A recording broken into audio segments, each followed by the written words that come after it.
The reactivation of the Roosevelt Roads naval base in Puerto Rico was not just a military decision, but a direct message to the Venezuelan dictator Nicolás Maduro that the noose is tightening.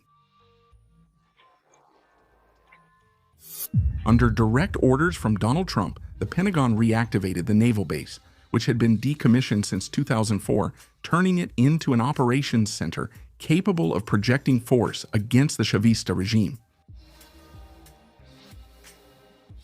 The proximity to Venezuela makes this base a strategic point, capable of launching fighter jets, ships, and troops within hours against targets inside Venezuelan territory. In this video, we will discuss the specifics of this naval base and how its reactivation could be decisive for actions to neutralize and remove Nicolás Maduro's regime. Welcome to Life in the Barracks.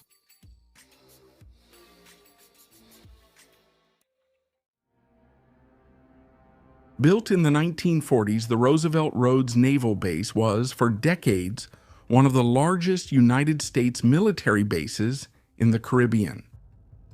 With runways, ports, and complete infrastructure, Roosevelt Roads served as a key piece during World War II and the Cold War. Its closure in 2004 seemed final, but the escalation of the Venezuelan crisis and Maduro's ties to drug trafficking and extremist groups changed the fate of the military facility.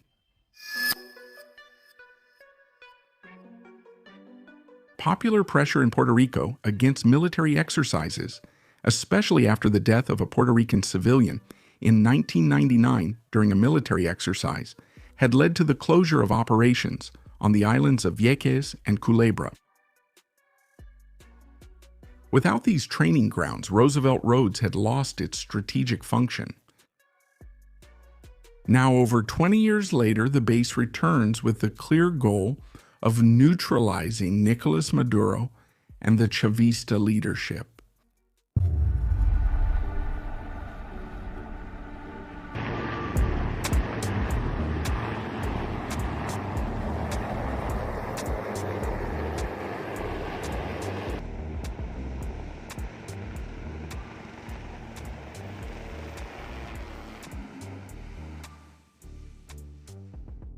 The base was officially reactivated in November 2025.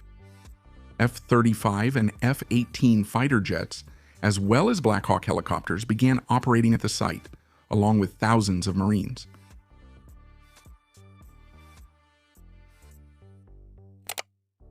The American presence in Puerto Rico surged, causing immediate geopolitical impact. The Marines turned Roosevelt Roads into an advanced training center. The climate and geography of Puerto Rico are similar to those of Venezuela, allowing for realistic simulations of landings and ground operations. Each exercise is planned to reproduce the difficulties that would be faced on Venezuelan soil. Thousands of military personnel rotate in non-stop patrols along the Venezuelan coast. This constant presence keeps pressure on, making it hard for the Chavista regime to respond.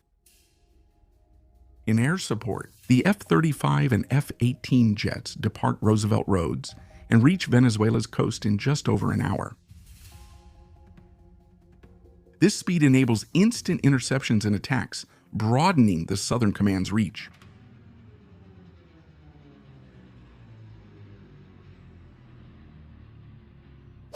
The aircraft carrier United States ship Gerald R. Ford, positioned even closer to the Venezuelan coast, reinforces the United States' response capability.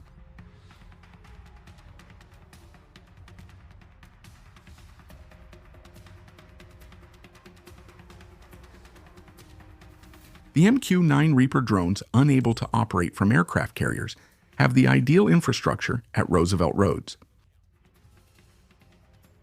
With traditional runways and advanced systems, they carry out long-duration missions, expanding surveillance over Venezuelan territory.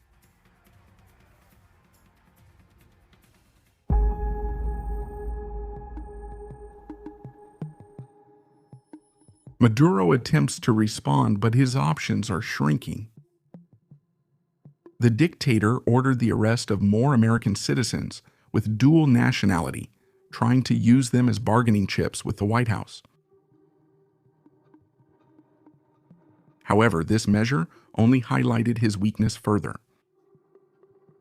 The CIA's first explosion on Venezuelan soil heightened desperation in the Chavista regime. Officers live in constant fear that military bases will be the next targets. The American offensive has a devastating psychological impact. Maduro is surrounded by external enemies and by the internal distrust of his own allies, and the sense of vulnerability grows every day. Roosevelt Road symbolizes the return of American hegemony in the Caribbean. Its reactivation shows that Washington is willing to go all the way to remove Maduro. The base is not just a support point, but a complete operations center. Refueling, maintenance, and troop support are carried out efficiently, ensuring that every mission is executed flawlessly. The military siege is paired with an intelligence strategy.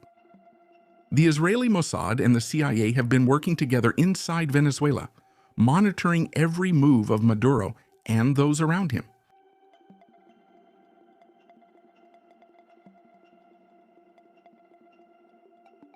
Reactivating a military base demands major financial, human, and logistical resources, particularly when it is far from its home country.